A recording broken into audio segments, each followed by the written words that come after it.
Government have failed to agree on the payment process on who should be paid and how many are to benefit from the program. Leaders now want government to halt the process until there is transparency in the process, advising the Attorney General on the verification exercise. Government has finally agreed to pay 150 billion shillings to actually land Tesutetu claimant, with each region getting 50 billion shillings. But before the payment is done, there are questions on how the verification process has been done. Leaders in Acholi says that in the previous payment, government paid billions to fake claimants. We have several lists of victims to be paid, several. There's one of Engineer Ponya, there's another one of the one who took people to court with a lawyer. There's list with the lawyers. Before they have harmonized this list, they are now saying, you agree, let us pay those whom we have sent that list. Now, who do you leave out? But Deputy Attorney General Jackson Kafusi says government cannot bend the process on how to verify claimants, insisting it all depends on the claimants. If the list says you have proof, when your actual claim is paid, fill the data card and put through and attach the letter. You understand?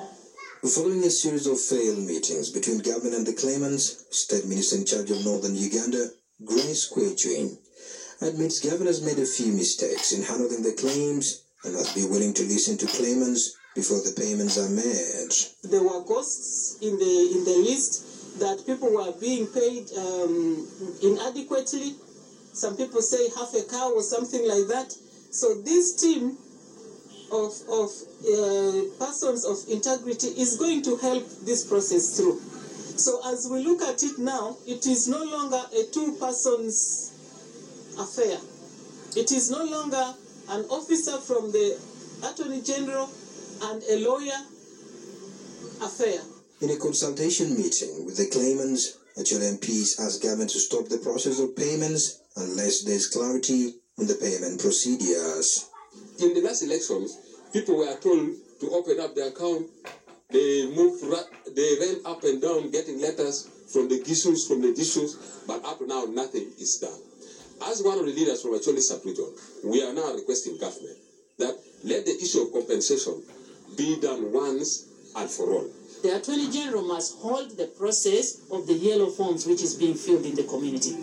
They need to go back on the drawing board, come back with a better strategy of confirming the claimants if that is what they want to do.